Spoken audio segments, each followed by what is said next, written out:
আসসালামু আলাইকুম, welcome to our channel food and innovation. আজকে আমরা রান্না করব পুঁই শাক চিংড়ি।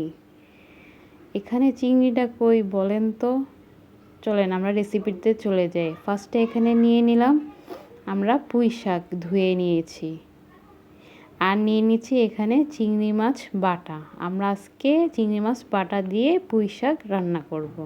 ফার্স্টে একটা হাঁড়ির মধ্যে পরিমাণ মতন তেল নিয়ে নিলাম, দিয়ে দিচ্ছি 1 কাপ পরিমাণ পেঁয়াজ কুচি।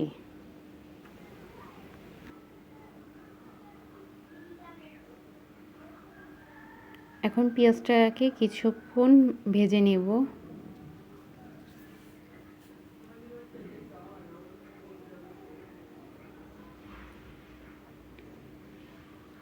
আমাদের পেঁয়াজ ভাজা হয়ে গেছে। এখন দিয়ে দিচ্ছি পরিমাণ মতন লবণ, দিয়ে দিচ্ছি সামান্য পরিমাণে পানি। এখন দিয়ে দিচ্ছি চিংড়ি মাছ বাটা। এখন দিয়ে দিচ্ছি 1 চামচ পরিমাণ মরিচের গুঁড়া, 1 চামচ পরিমাণ হলুদের গুঁড়া,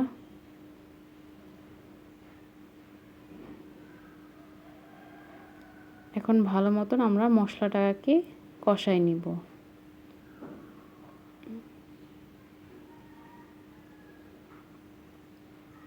আমাদের মশলাটা কষানো হয়ে গেছে। এখন দিয়ে দিচ্ছি আমরা পুঁই শাক।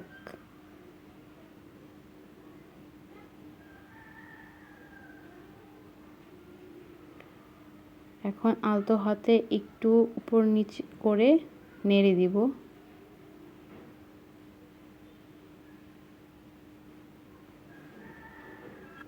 এখন দিয়ে দিচ্ছি পরিমাণ মতন পানি সিদ্ধ হওয়ার জন্য।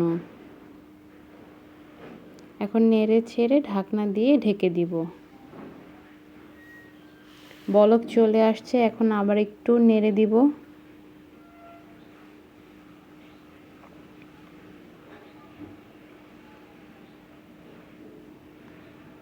আবার ঢাকনা দিয়ে ঢেকে দিচ্ছি।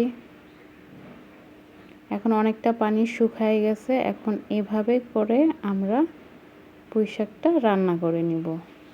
আবার কিছুক্ষণের জন্য রেখে দিলাম। আমাদের পুঁই শাকটা অলমোস্ট রান্না হয়ে গেছে। পুঁই শাকের ডাঁটগুলোও সিদ্ধ হয়ে গেছে।